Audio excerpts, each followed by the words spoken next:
രേണു ചേച്ചി തോടെ കാണിച്ചിരിക്കുന്ന സ്റ്റോറി കണ്ടിട്ട് മൂപ്പര് അതിന് ഉമ്മ വെക്കുന്ന സ്മൈലീസോ കഴിച്ചു കൊടുത്തിട്ടുണ്ട്. രേണു ചേച്ചി ഇതിന് ഹാർട്ടും കൊടുത്തിട്ടുണ്ട്. ഇത് ഉദ്ദേശം വേറെയാ. എടോ ഡയറക്റ്റ് മീറ്റിന് എത്രയാകുമെന്ന് പറഞ്ഞില്ല. അപ്പൊ അതിന് രേണു ചേച്ചിയുടെ മറുപടി ഒക്കെ നിങ്ങള് പ്ലീസ് കോൺടാക്ട് മൈ മാനേജർ. ഇതിനെ കുറിച്ച് രണ്ടു വാക്ക് പറ. ഇതിനെ കുറിച്ചാ പ്രിയപ്പെട്ടവരെ പ്ലീസ് കോൺടാക്ട് മൈ മാനേജർ. അങ്ങനെ ഞാൻ പറയുന്നതാണ് സാധാരണ. ഇയാള് കിടന്ന് ഉരുളണ്ട. രേണു ആ ചാറ്റ് ആരാണ് പുറത്തു വിട്ടത് അതിനെ കുറിച്ച്? അയ്യോ സത്യമായിട്ടും എനിക്കറിയില്ല. ഞാൻ അങ്ങനെ ഒരു കാര്യം ചിന്തിച്ചിട്ട് പോലുമില്ല. എനിക്ക് ഓർമ്മ പോലും ഇല്ല എന്താ സംഭവം ഇനിയിപ്പോ. ഓ നിനക്ക് ഓർമ്മ കാണില്ല. ചാറ്റാണോ ഇനി വെച്ച് ചെയ്താണ് ഞാനത് കണ്ടുമില്ല. ഞാൻ അതിന്റെ ഒരു കുറവ് മാത്രമേ ഉള്ളൂ. എനിക്ക് ഓർമ്മ പോലും ഇല്ല ചാറ്റ് എന്തുവാണ്. നീ കൂടുതൽ വിശദീകരിച്ച് നാറാൻ നിൽക്കണ്ട. നിങ്ങൾക്ക് എന്നെ കാണണം, നിങ്ങൾക്ക് മീറ്റ് ചെയ്യണം. നിങ്ങൾ ഈ ഉദ്ദേശിക്കുന്ന മീറ്റ് അല്ല. നിങ്ങൾ ഈ ഉദ്ദേശിക്കുന്ന മീറ്റ് അല്ല ഞാൻ ഉദ്ദേശിക്കുന്നത്.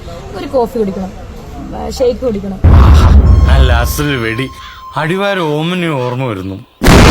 ഒരു ഡ്രൈവിന് പോകണം, അല്ലെങ്കിൽ ഒന്ന് പുറത്ത് നമ്മള് കറങ്ങാൻ പോകണം. ആ സാധനം എങ്ങനെയുണ്ട്? സംശയമില്ല, പോക്ക് എനിക്ക് തോന്നി നേരിട്ടുള്ള ഡീലിങ്സാ.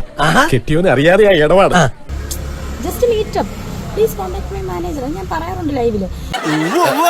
ഒത്തു വന്നാലൊരു സ്പർശന സുഖം അല്ലേ വാഷാളാൻ. നിങ്ങൾക്ക് ഷൂട്ട് വേണോ, അല്ലെങ്കിൽ പ്രോഗ്രാം വേണോ? ഇതാകുമ്പോ കാക്കയുടെ വിശപ്പ് മാറും, പശുവിന്റെ കടിയും മാറും.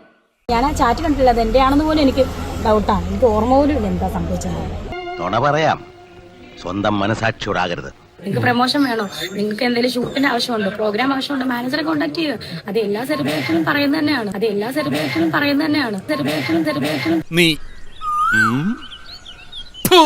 നിക്കർ എന്ന് പറഞ്ഞൊരു പേരുണ്ടായില്ലേ? നിക്കർ വിധവ, അതിനെന്താ? ഇതൊക്കെ എന്താണ്? ഇവനല്ലേ ഇവിടെ ഇതൊന്നും കൊണ്ടത്? അതൊന്നും പ്രശ്നമല്ലേ? എനിക്കെന്ത് പ്രശ്നം?